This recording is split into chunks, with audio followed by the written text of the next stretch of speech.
Hello, bonjour à tous et à toutes. Je suis super heureuse d'accueillir Amel, où on va faire en fait une série de vidéos ensemble. Et cette première vidéo, ça va être, on va parler en fait du couple et de la relation entre l'homme et la femme et comment réussir à avoir une relation harmonieuse en fait dans le couple. Amel, je te propose de te présenter. Oui. Bonjour, alors je te remercie infiniment pour ton invitation. Effectivement, en fait, je suis Amel B, je suis thérapeute énergéticienne en région parisienne et j'ai l'honneur d'être présente avec toi aujourd'hui parce qu'on a envie d'échanger avec vous sur plusieurs thématiques. Donc c'est une première d'une grande série, j'espère. Et aujourd'hui, on va vous parler d'une thématique. Donc Christelle va vous donner les petites informations. Donc moi, je vais me présenter si jamais il y a des personnes qui me connaissent pas. Donc moi, j'accompagne en fait les femmes à réussir à prendre leur place, à rayonner de façon naturellement et à pouvoir vraiment briller de façon authentique. C'est quelque chose qui me porte énormément parce que je trouve ça magnifique en fait, une femme qui arrive vraiment à oser être pleinement qui elle est.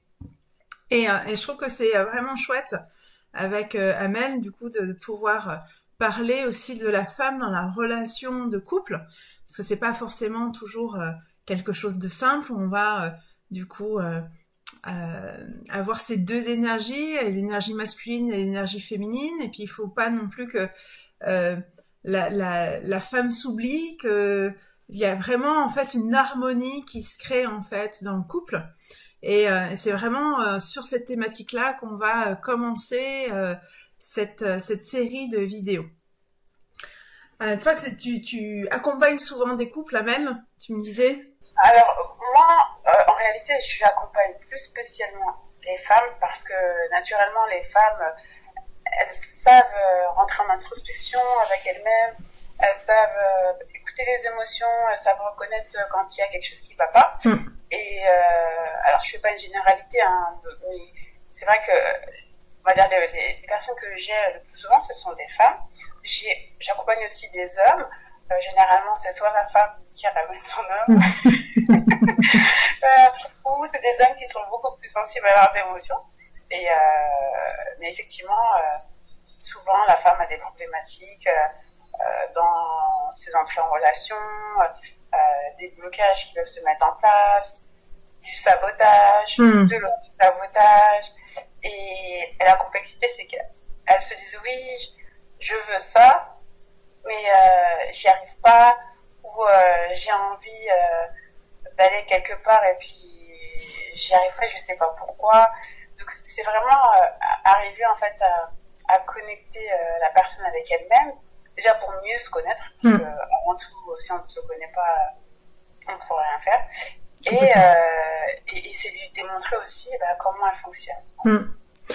Mais je me pose aussi la question, tu vois, si finalement certaines conditionnements de la société euh, n'entravent pas en fait finalement la femme dans sa place dans le couple et aussi d'une façon générale en fait d'oser être pleinement femme. Moi je vois que avant en fait dans les sociétés matriarcales en fait on voyait vraiment que la femme était respectée dans son côté intuition, dans son côté créativité, dans son côté imagination, etc. et plus dans l'être, dans l'accueil, etc. Et je trouve que des fois, on a tendance à vouloir que la femme devienne un peu comme un homme, je dirais, parce que il faut de nouveau, enfin, il faudrait qu'elle soit productive, il faut qu'elle soit sans arrêt dans le faire, etc. Et c'est plus une énergie masculine. Et peut-être aussi que des fois, finalement, cette position qui est un petit peu contre nature, finalement, fait qu'aussi il y a un déséquilibre qui se fait au niveau du couple. Qu'est-ce que tu en penses, toi? Oui, effectivement. Je rappelle aux gens qui ne savent pas dissocier en fait les énergies masculines et les énergies féminines. Il faut savoir qu'il y a des femmes qui peuvent avoir une énergie masculine qui est vraiment très développée et aussi dans le sens contraire des hommes qui peuvent avoir le côté masculin qui est très développé. C'est ce qu'on appelle le yang.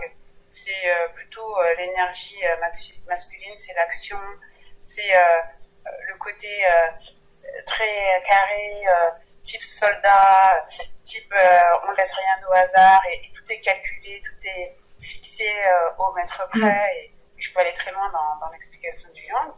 Et le yin, c'est plutôt tout ce qui est dans les émotions, dans l'accueil, dans la réception.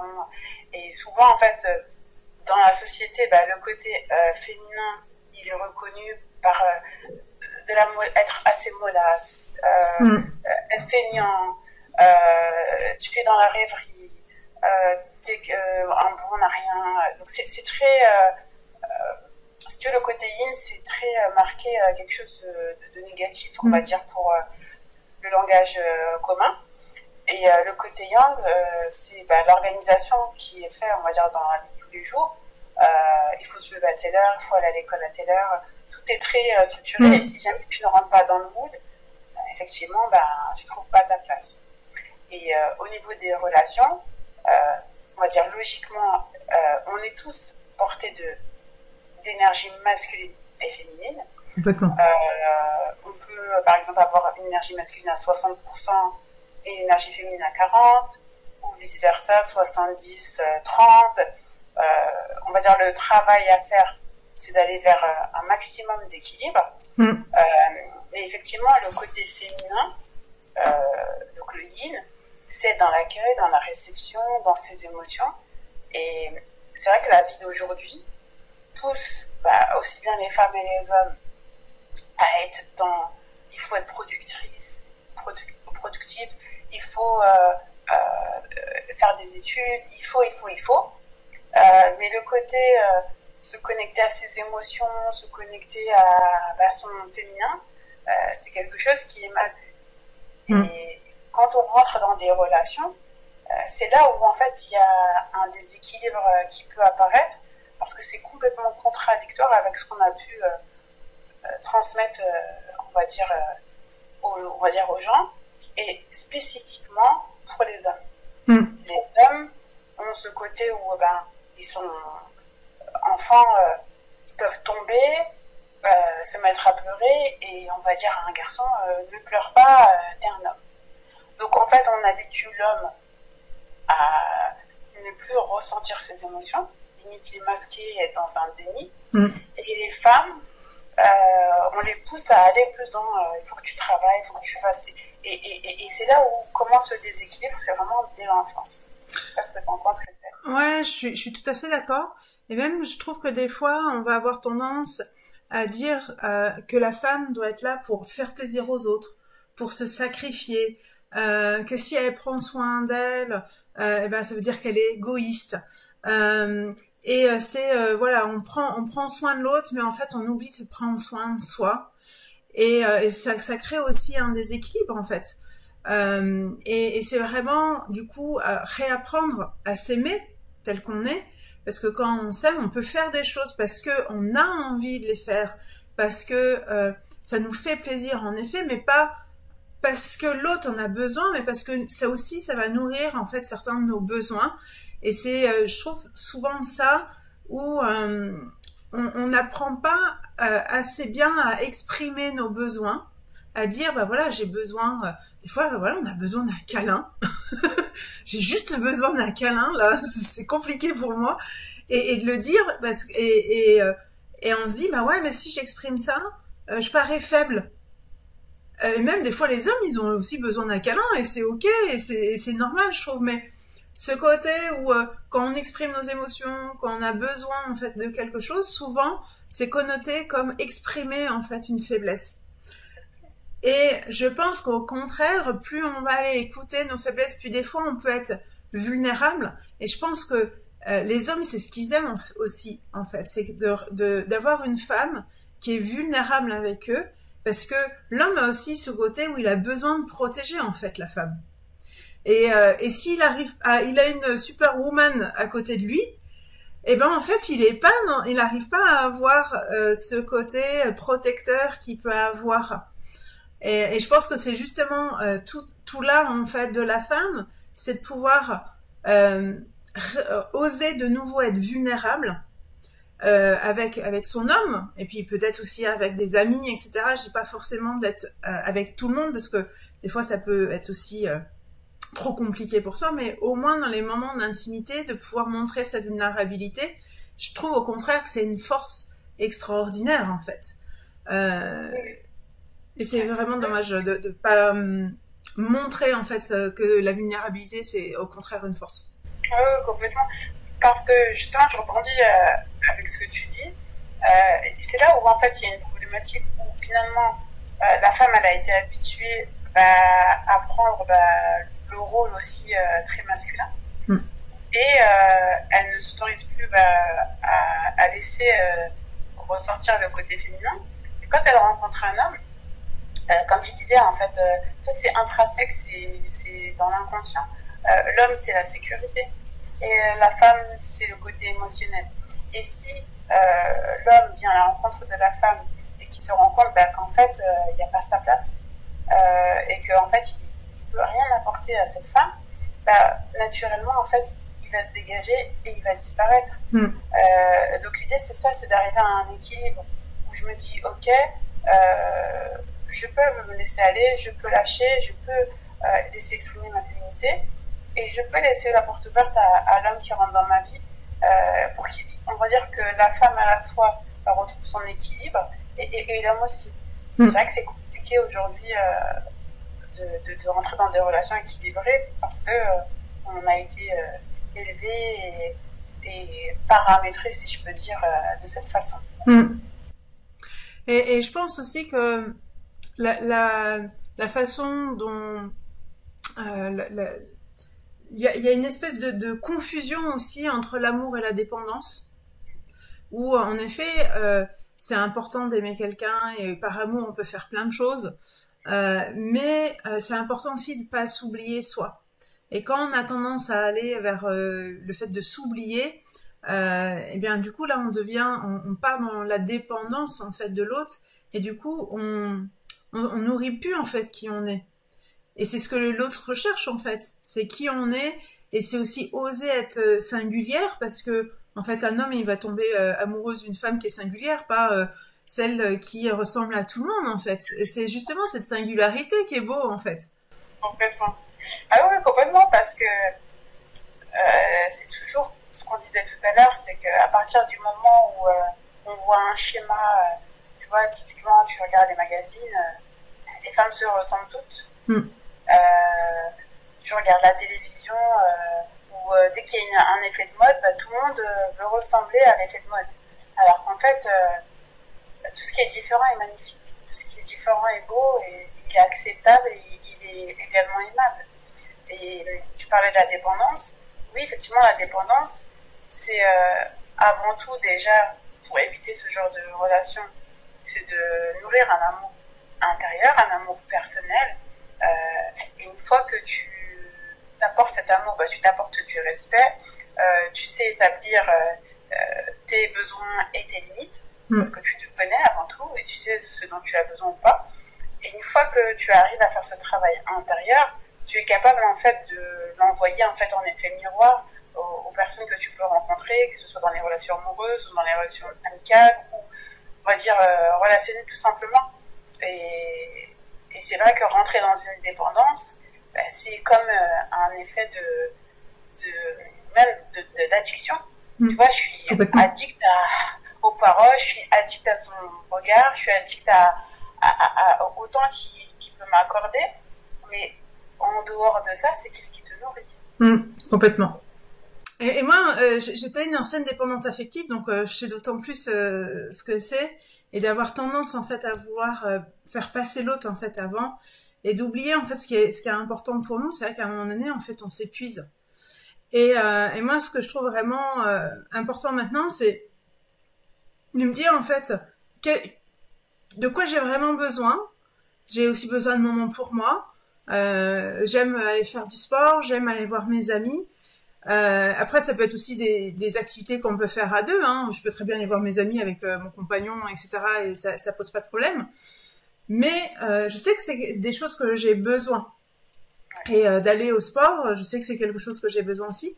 Et donc, je vais me dire, voilà, ces moments-là, c'est pour moi et bah, même s'il est disponible, tant pis en fait. Je suis aussi importante que notre relation ou que lui. Et c'est parce que aussi je vais m'octroyer en fait ce temps que je vais être d'autant plus disponible ensuite pour lui.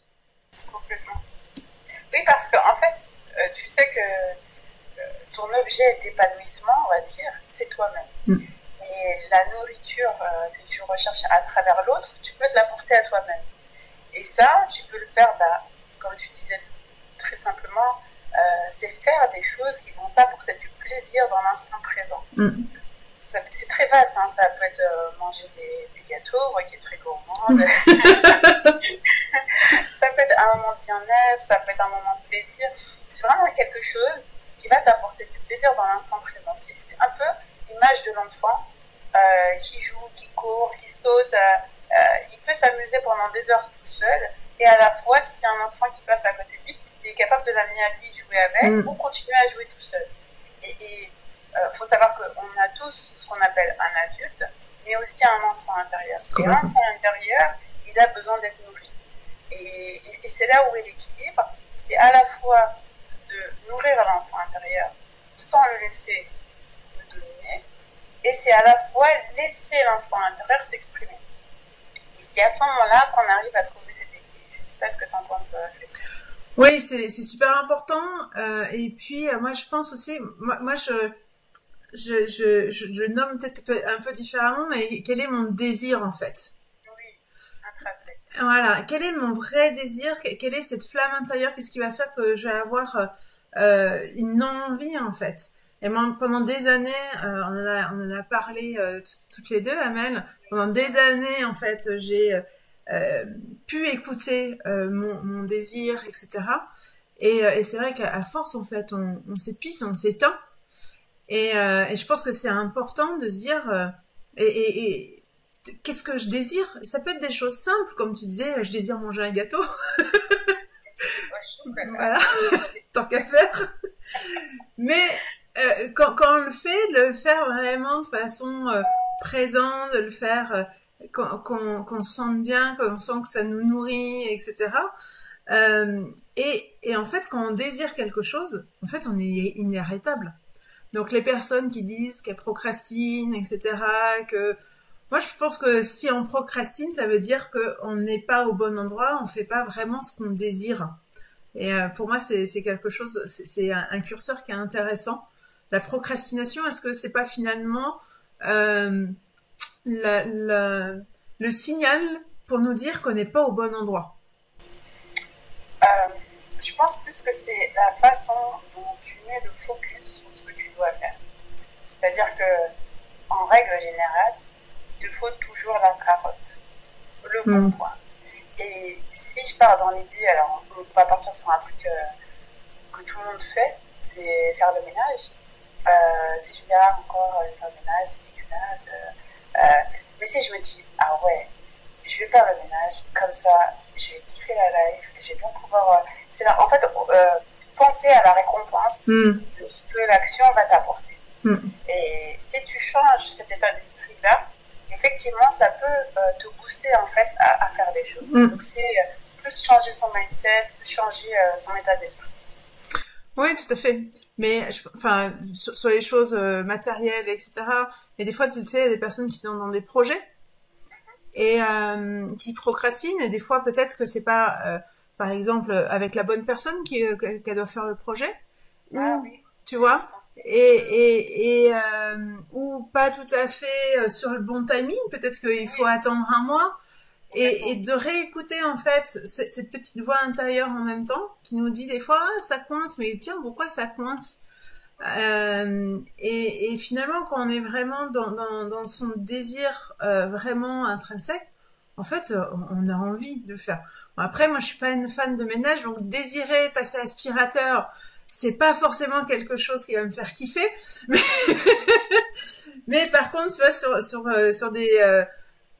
sur des projets où je sens que j'ai vraiment envie de le faire, ben en fait, je pense qu'il n'y a pas grand-chose qui peut m'arrêter.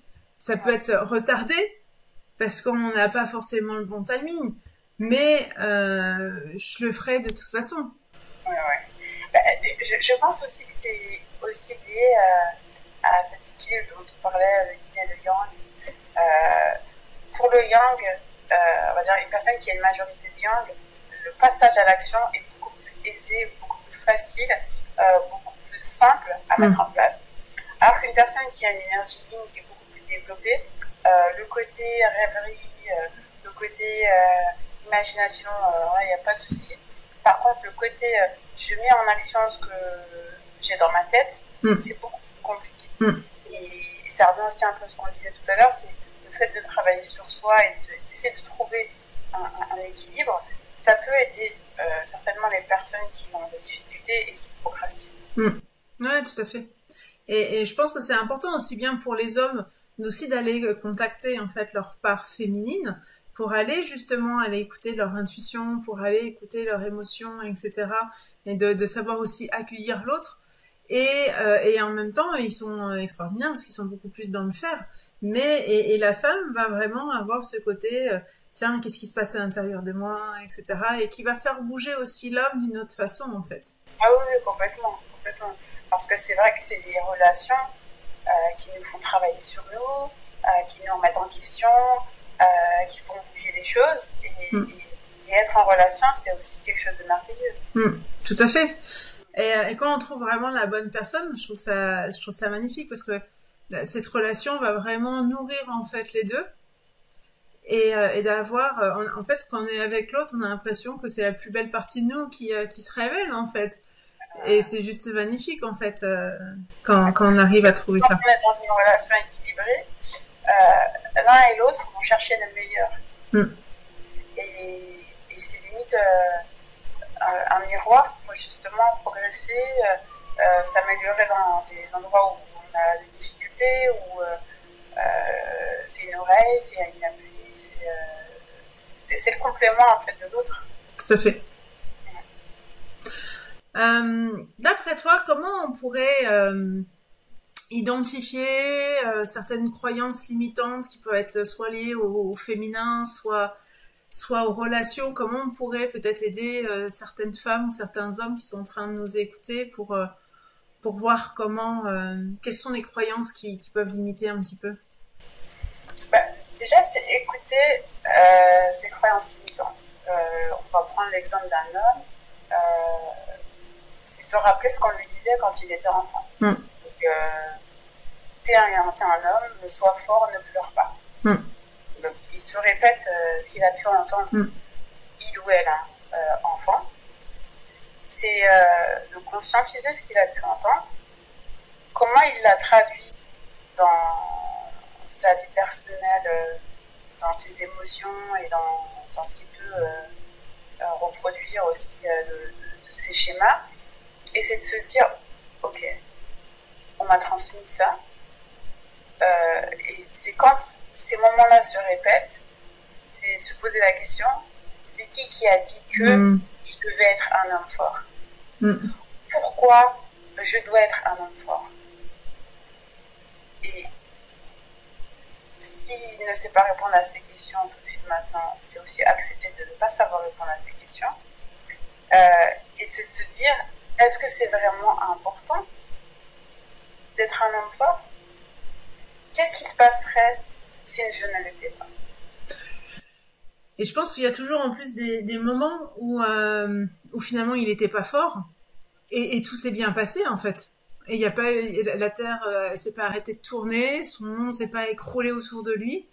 Et je suis sûre que parce qu'il a cette croyance-là qu'il faut être un homme fort, à chaque fois en fait notre cerveau est magnifiquement bien fait, donc il veut rester cohérent en fait avec sa croyance, donc il va avoir sans arrêt ce filtre-là.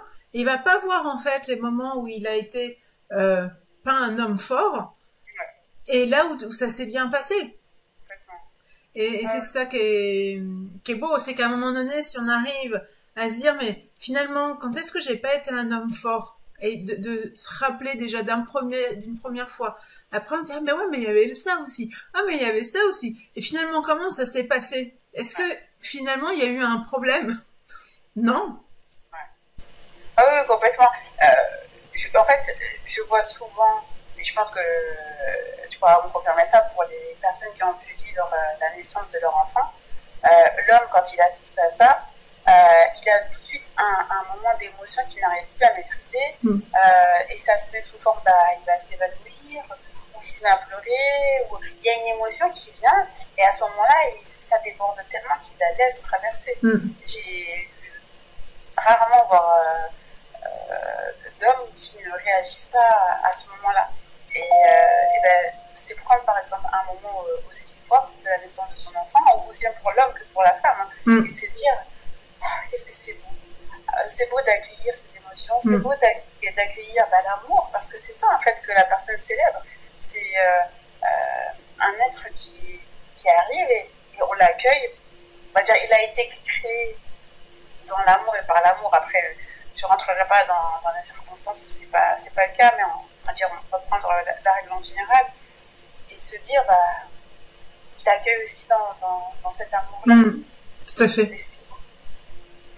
Moi, il y a une autre croyance aussi limitante souvent que je vois, c'est tu vois qu'une femme doit être super mince, compter ses calories, et du coup, ce que je trouve, c'est que moi, ce que j'entends, c'est ah oui, mais je pourrais m'aimer que quand j'aurai 4 kilos en moins ou quand j'aurai 5 kilos en moins. Alors que moi, quand je vois la femme, je dis mais elle est magnifique, elle est mince, enfin voilà, elle est superbe. Et c'est ça où je me dis, en fait, dans cette société où on a mis sur un piédestal en fait les mannequins, où finalement c'est une mode qui a été créée par des hommes qui aiment des femmes qui sont longiligne et qui n'ont pas de forme, et bien du coup ça crée une grosse culpabilité en fait pour les femmes qui sont pulpeuses ou qui sont rondes, et du coup elles acceptent pas en fait leur forme et leur féminité du coup, parce que justement la femme elle est là pour accueillir, pour être dans la rondeur, etc.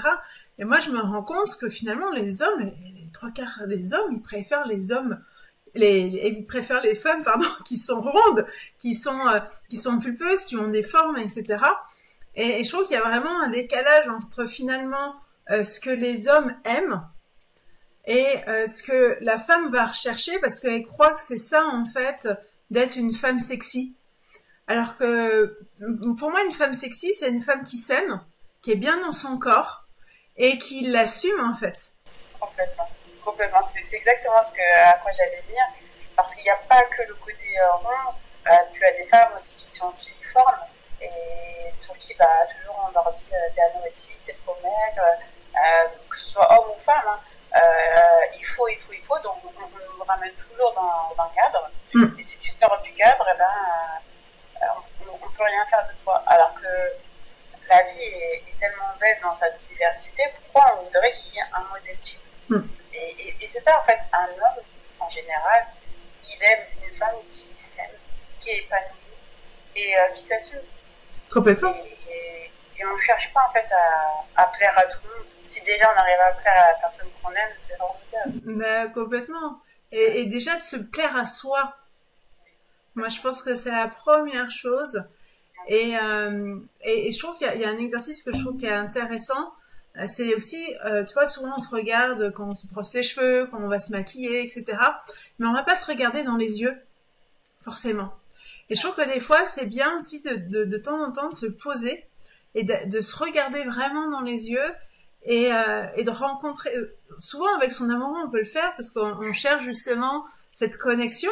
Mais pourquoi on le fait pas avec nous-mêmes? Pourquoi on va pas suffisamment s'aimer aussi soi pour se regarder dans les yeux et de se dire waouh, t'es super, t'es belle ce matin, on a une super énergie. Et il y a une phrase que j'ai beaucoup utilisée aussi, c'est ce que je suis suffit, parce que on est toujours dans cette performance d'être la meilleure version de soi-même, etc. Et on se met finalement une pression, mine de rien. Et donc c'est vraiment de se dire, et si j'étais la meilleure, enfin la version la plus accomplie de moi-même, ça veut dire que je fais le mieux que je peux avec qui je suis aujourd'hui. Ça veut pas dire que je peux faire mieux, mais en tout cas avec les ressources que j'ai actuellement, eh bien c'est déjà extraordinaire en fait ce que j'arrive à faire. Ah oui, complètement.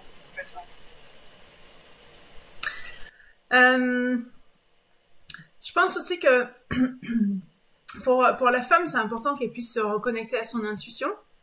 Et toi, je sais que tu as une intuition qui est très développée. Et je pense que c'est vraiment un guide, en fait, pour la femme. Et qui est pas assez mise en valeur, en fait, dans cette société. Parce que on dit oui, mais c'est des trucs bizarres, c'est des trucs ésotériques, et donc du coup c'est très dévalorisé. Et donc moi je vois il y a beaucoup de femmes ou même des hommes qui ont de l'intuition, mais qui l'écoutent pas parce qu'ils n'ont pas appris à faire confiance en fait à leur intuition. Et toi du coup quelles sont tes petites pépites pour faire confiance dans tes intuitions? En fait, si tu veux, déjà, faut savoir que quand on est enfant, si un enfant vient nous voir, on va dire en règle générale, ou voir un adulte en lui disant j'ai vu quelque chose ou il y a quelque chose, c'est-à-dire que quand elle commence à parler de son imaginaire, on va lui dire arrête de raconter des bêtises, tu dis n'importe quoi. Donc, si tu veux, on éduque les enfants à refermer ce côté intuitif. Par contre, quand tu es avec des enfants où tu laisses parler son imaginaire, tu te dis oui, j'ai un ami imaginaire, on est en train de boire le thé ensemble, manger, ah oui, c'est vrai, puis que tu te mets à participer avec tout ça, en fait, tu le confortes dans oui, il y a d'autres choses qui existent en dehors de ce qui est concret et de réel. Et en fait, le fait de cultiver ce que j'appelle en fait ton enfant intérieur, c'est de te reconnecter à ton être. Comme tu disais, en fait, c'est qu'est-ce que j'ai envie, qu'est-ce que j'aime, c'est s'écouter. C'est un peu comme tu disais, quand tu as une intuition, c'est te dire ouais, c'est ça, et te faire confiance et de t'écouter, c'est de pas avoir de doute en fait sur tes perceptions ou ce que tu peux ressentir. Et ça te permet de nourrir ce côté intuitif et émotionnel. Et moi, souvent, y a un exercice que j'aime bien faire quand justement j'ai besoin d'écouter mon intuition. Et souvent, les personnes arrivent pas à écouter leur intuition parce qu'ils sont beaucoup dans le mental. Et donc, du coup, il y a un petit exercice que j'aime bien, c'est de respirer tranquillement, puis de se visualiser en fait dans la tête et de prendre un toboggan comme ça, tout en expirant et qu'on descend en fait dans le cœur. Et du coup, quand on est dans le cœur, on est beaucoup plus facilement connecté à son intuition. Et donc là, on peut avoir plein d'images, de sons.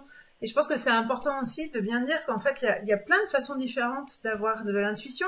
Des fois, ça peut être des flashs au niveau des images, ou ça peut être aussi auditif, ça peut être aussi des odeurs, ça peut être des sensations, des émotions, etc.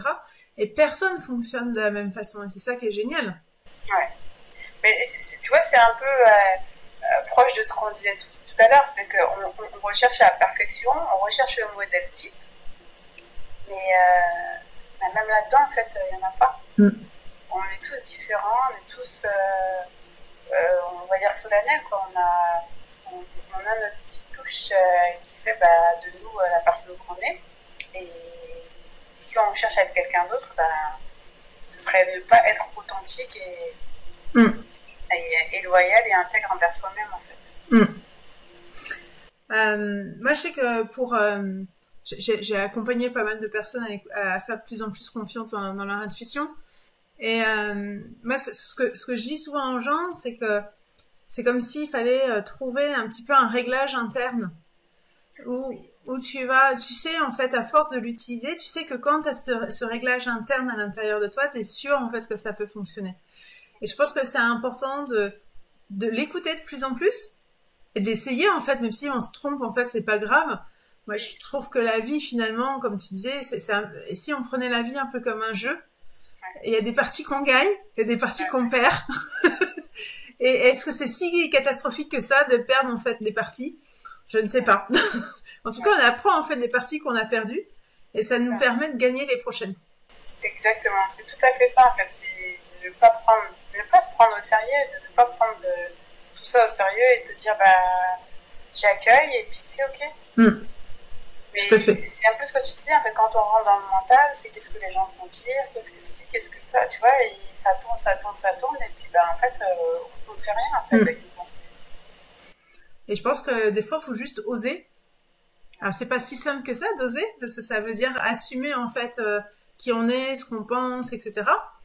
Mais en même temps, c'est là où on va pouvoir se connecter vraiment à ce qui est important, en fait, pour nous. Complètement. Ah oui, complètement. Mais c'est ça, on va dire, le travail le plus difficile pour chacun. Parce que on nous apprend toujours à être au service des autres, mais le fait de se reconnecter à soi, c'est plus compliqué. Ça demande plus de travail. Et je pense que justement, quand la femme est vraiment connectée à toutes ces richesses qui sont liées à la féminité, c'est ce qui va justement pouvoir nourrir le couple, en fait. Complètement. Complètement, parce que si la femme est nourrie et épanouie, sans le vouloir, en fait, elle va pouvoir faire la même chose avec la personne de sa vie, ses enfants et tout son entourage. C'est ça que la femme donne beaucoup, en fait, naturellement. On est quand même assez généreuse. On donne la vie. C'est ça. On donne le sein. On va dire qu'on est différent du masculin. Le masculin a plus on va dire le côté force, à la fois physique mais mental aussi. C'est vraiment des énergies différentes mais qui sont aussi complémentaires. Complètement. Je pense que c'est ça qui est extraordinaire, c'est que du coup, quand on est dans le couple, c'est de pouvoir avoir ces énergies qui sont complémentaires et que l'homme puisse s'appuyer sur la femme justement pour le côté créativité, l'intuition, etc. Et que la femme puisse aussi se poser sur ce côté sécurité que l'homme peut apporter, ce côté d'être dans le faire, etc. Et c'est ça que je trouve vraiment génial, et de se dire qu'on est de plus en plus aligné à nos valeurs. Les valeurs, c'est ce qui est important en fait pour nous.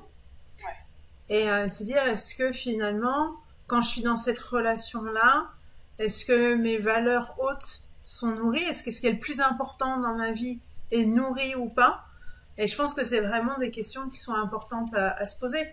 Quand à un moment donné, on se rend compte que ce qui est important pour nous est plus nourri, c'est là où on peut peut-être se poser des questions, en fait. Ouais, complètement. Mais il faut aussi se laisser le temps de se poser ces questions. C'est là où c'est plus compliqué. Je pense que c'est vrai que à l'heure d'aujourd'hui, entre les enfants, le compagnon, le travail, etc., c'est pas toujours simple.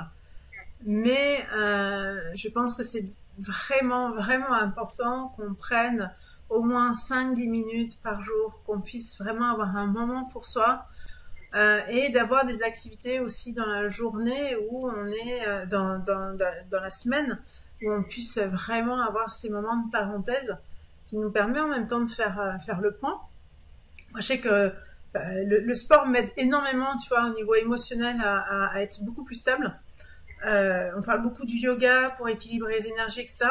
Moi, je suis plus dans des sports un peu plus intenses. Ça doit être mon côté un peu yang qui reprend le dessus. Et moi, je sais que j'ai besoin de ça, en fait, pour exprimer les émotions qui ont tendance à bouillonner à l'intérieur de moi. Et je me rends compte, depuis que je fais du sport, donc je fais du body combat, depuis que je fais ce sport-là, moi, ça m'aide énormément. Je suis vachement plus équilibrée, en fait, au niveau émotionnel.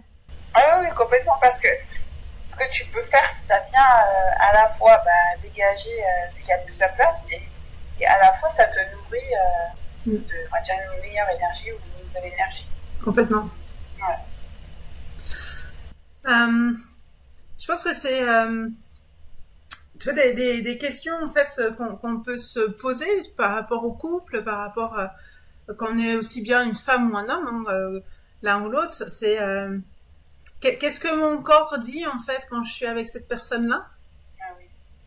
C'est est-ce que au contraire j'ai envie d'être avec lui? Est-ce que j'ai envie de sentir sa peau? Ou est-ce que j'ai un peu de mal à le sentir en fait? Ouais. Et l'expression je l'ai dans la peau, je pense que mine de rien elle est quand même assez c'est que ouais, quand on touche chapeau, il y a un truc magnétique en fait qui se passe. Et c'est quelque chose de viscéral en fait. Ouais. Oui, parce que c'est clair que le corps parle. Donc quand tu te sens attiré, que c'est fluide, que c'est facile, intrinsèquement tu sais que c'est la bonne personne. Quand tu es dans un inconfort, toujours te poser des questions, te dire ou avoir des douleurs physiques, à pleurer, à râler, on va dire à la limite de discuter régulièrement, tu sens bien qu'il y a un déséquilibre et ça t'amène justement vers des vibrations basses, alors que la relation c'est pas ça, c'est plus un échange, voire quelque chose qui va t'apporter quelque chose de plus, quoi, mais ça doit pas te mettre en déséquilibre. Tout à fait. Et je pense que c'est aussi important de se poser, est-ce que cette relation me nourrit ou me vide? C'est un peu la même chose en fait. Et savoir est-ce que finalement comment je me sens, est-ce que j'ai l'impression de trop donner ou au contraire est-ce que ça m'apporte? Et des fois si on donne trop, ça peut être aussi parce que nous on n'arrive pas à mettre suffisamment nos limites aussi et se faire peut-être un peu trop envahir, etc. Peut-être c'est juste se poser la question quelles sont les limites qui sont importantes à mettre en place. C'est peut-être pas forcément aussi, je pense que c'est important aussi de faire la différence entre une relation qui est toxique et une personne qui est toxique. Des fois, la personne n'est pas du tout toxique, mais la relation qui est en train de se mettre en place peut être toxique entre les deux. Et c'est important. Oui, parce que en fait, les gens ne sont pas tous, comment dire, je vais pas dire cumulables, mais les gens ne vont pas tous ensemble. Tu vois ça même pour faire des enfants. Tu as différents groupes sanguins et tu as des groupes sanguins qui ne sont pas compatibles. Voilà. C'est le mot que j'ai cherché. Tu as des gens qui ne sont pas compatibles pour rentrer en relation ou pour faire des enfants. Donc la personne, elle peut être lambda, mais à ton contact devenir toxique ou vice-versa. Et ça aussi, c'est quelque chose qu'on doit prendre en compte parce qu'on n'est pas fait tous pour aller ensemble. C'est comme une histoire de puzzle. La pièce peut être très proche, mais elle rentre pas. C'est ça. Et je pense qu'il y a aussi une autre question qui est intéressante à se poser, c'est est-ce que je suis 100% moi-même en fait avec cette personne-là? Ouais. Ouais.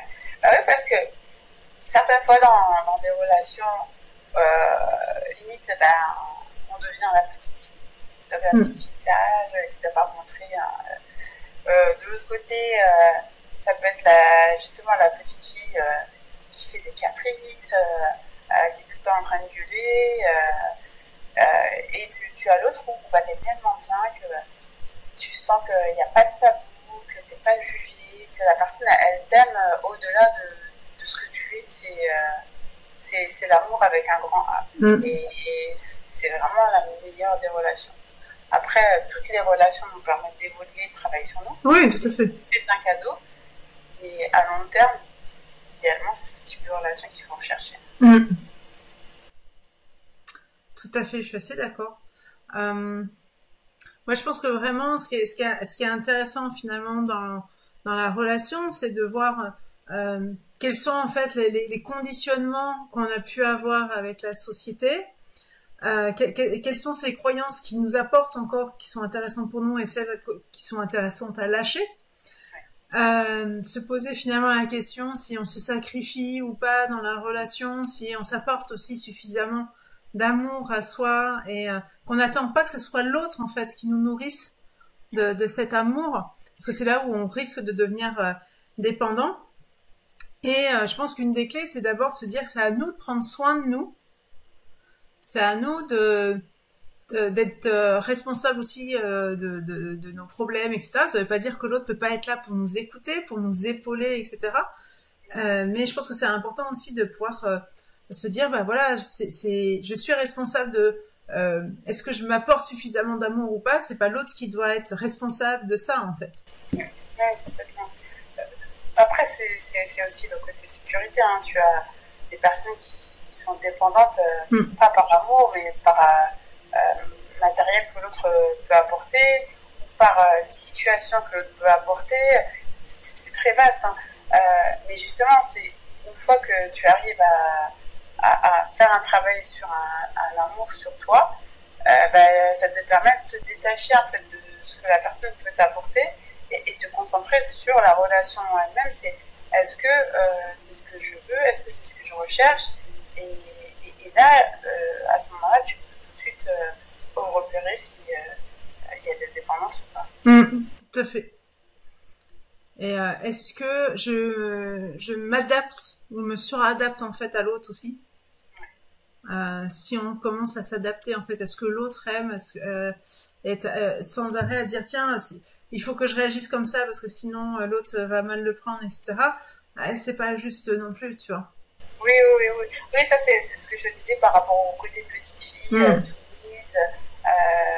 qui écoute son papa, sa maman, qui s'adapte on va dire à tout ce que l'adulte souhaite en fait. Tout à fait. Ouais. Cool. Ouais.